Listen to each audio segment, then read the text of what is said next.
That sounds good, Kelly. Thanks. So I just displayed my Internet Explorer. Everybody can see that, my browser. Yeah, I could do it. All right, great. So we get to our info input server by any browser and using a URL with the server's name. In this case, on the top here, you can see my URL is localhost because right now my computer in my office is my info input server, and it's also acting as my client workstation. So I simply open up my browser, type in that URL. We had a screenshot of this earlier during some of Kelly's slides, but it's a real clean, open GUI for the operator to see. Down here on the bottom right, you can see I'm logged in as the administrator. I'm using a default scan profile right now, and we basically have a scan button, a new batch button over here, and when we exit out of the program, we can exit out through the exit icon. Over here on the right, before I get into the demo and make a new batch, as the administrator, I can see all of these functions where I can create a new job setup. I can monitor active users, display settings, and manage and create scan profiles and things like that. You can lock down these settings depending upon what group an operator is in and simply what permissions you give that operator. So the first thing a scan operator will do when they get to this page is hit the scan icon, and I get a window for a new batch. I'm not using a scanner right now, so I'm just going to browse to some documents, but when I browse to those documents and bring them in, a scan window is going to appear. It's the same as if I was scanning. So you can scan with this, and you can also import documents.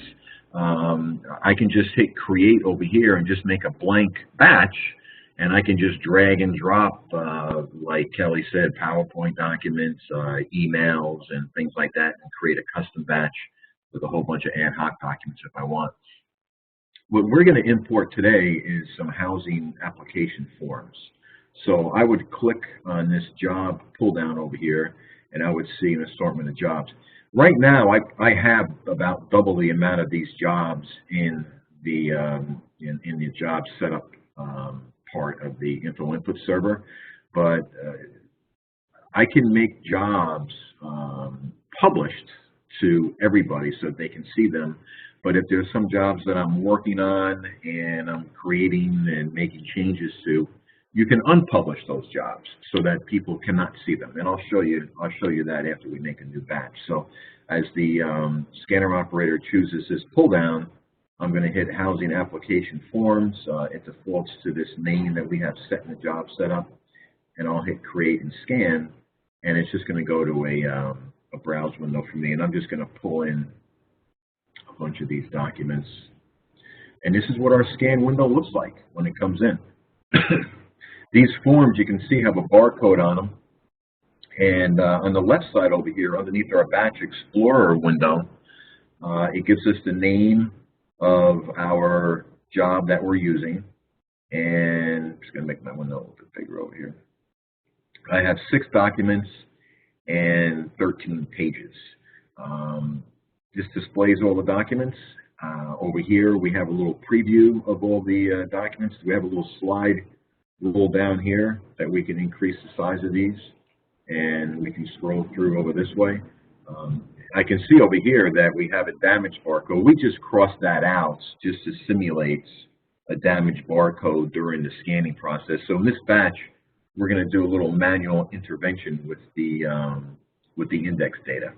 But these barcodes over here are doing a dual function for this job setup.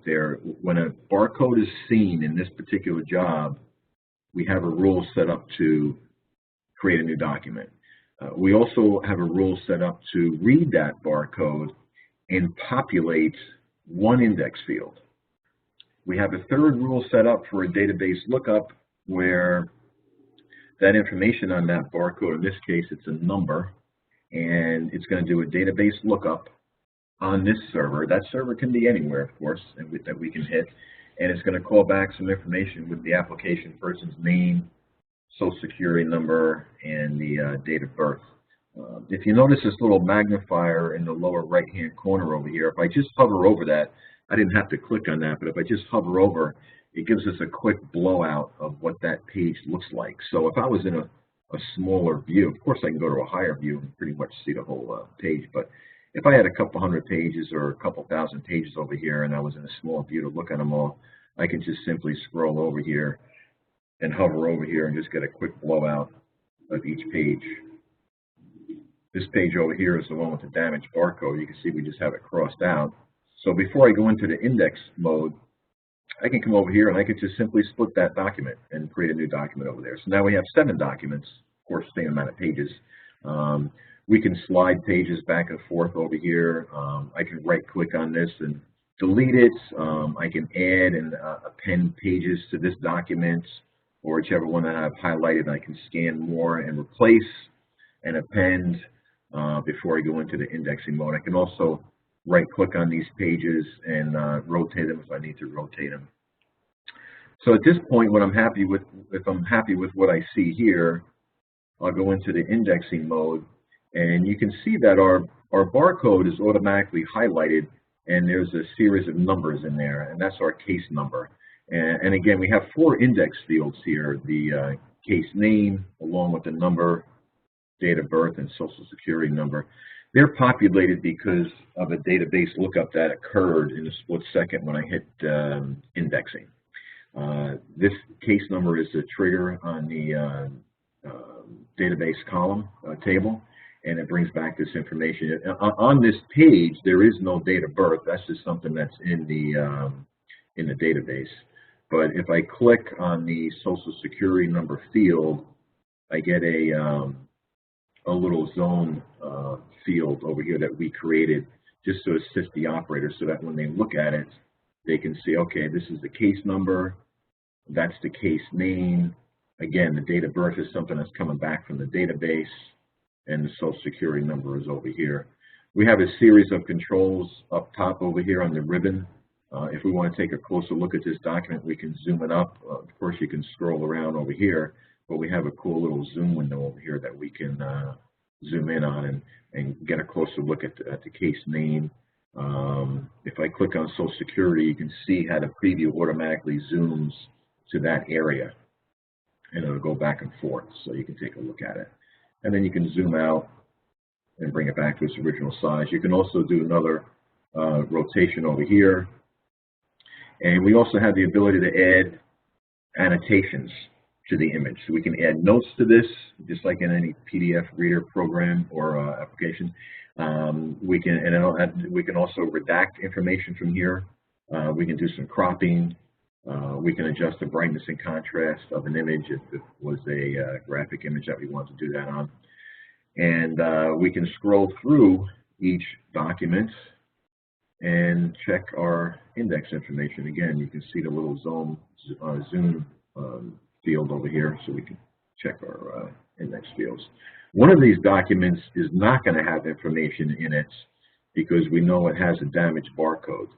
So when we get to this, it's blank, and what I can do is we have what we call a rubber band OCR tool over here, where I can just marquee out an area and it'll automatically read what's in there. And you can see I just did a loose marquee area. I went over the lines and all that because it's just reading the characters. It's not going to recognize that horizontal line over there.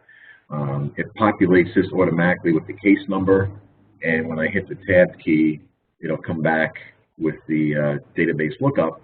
And again, that's the case name and the date of birth and the social security number. And I can scroll through the rest of the document just to make sure that everything looks good. And another thing to keep in mind that, you know, I'm manually scrolling through these documents. It's a small batch. It's 13 pages with 7 or 8 documents in there. But again, if we had 2,500 or 3,500 pages in here, and it was either 10 or 20 or 50 documents, you don't have to scroll through each one of these pages in order to get to the export stage. If we can set up rules and certain index field types to say that, hey, you know, this social security number over here is going to be 9 numbers or 8 numbers, whatever it is. And if it's 7 numbers or if it's 10 numbers, then I want it to a validation error to occur or a message to occur so that the operator cannot export it. So we can also set it up for that way as well. But I just wanted to do some manual intervention to show you the features of the software. When you get to the last document and all the fields are successfully populated, we have a couple options to close the batch.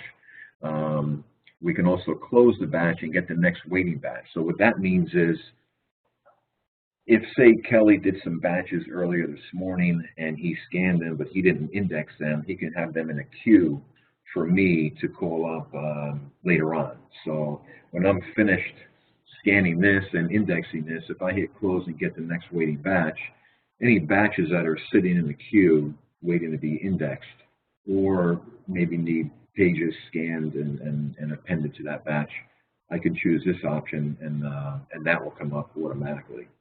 In this instance, I'm just going to hit close batch, and you can see down here it does a quick upload to the server, and then those pages that we just saw that I scanned in this case imported in, they get deleted automatically when that batch is uploaded to the server.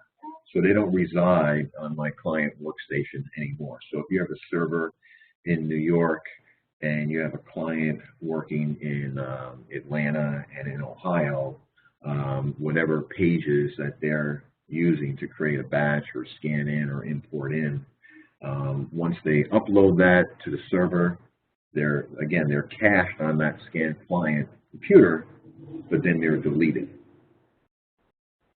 And we have a batch manager window over here where we can see batches that have been output successfully. If there's any errors that occur, an error might occur if we're outputting to, say, a SharePoint or a FileNet server someplace or system, and there's a problem with the network, and of course that would error out. So you can always right-click on here and get any details if there's any sort of error message. This is the one that we just sent over here. We can see that it's finished. It gives us the job name, the batch name, and the time that it was created. And I can open up these batches again from an earlier date. Here's something from September 30th that's suspended. I can open that up and index that, or again add more pages to it, and so on and so forth. These particular pages have just been exported to locally on my hard drive over here into a folder called Housing Applications, and I have it set to automatically create a folder with the batch name and the unique counter number. You can see that's right now. And these are our PDFs that have been output. And I also output a separate CSV file with the index data in it. Oh, that's a small font right there. Make that a little bit bigger. So it's outputting the name, the case number, date of birth, and social security number, and then again that can be fed to any sort of system. And these outputs can vary. We can output, we can create custom modules to go wherever we need to go.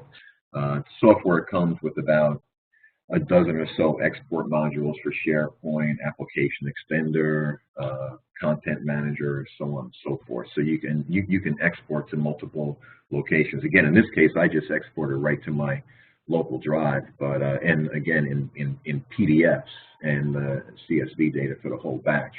I can break down that CSV data for each document. I can also output JPEGs and TIFFs simultaneously to different locations if I wish to as well. So that is how a batch is created in Info Input with a little manual intervention with indexing and exporting to, in this case, a local drive.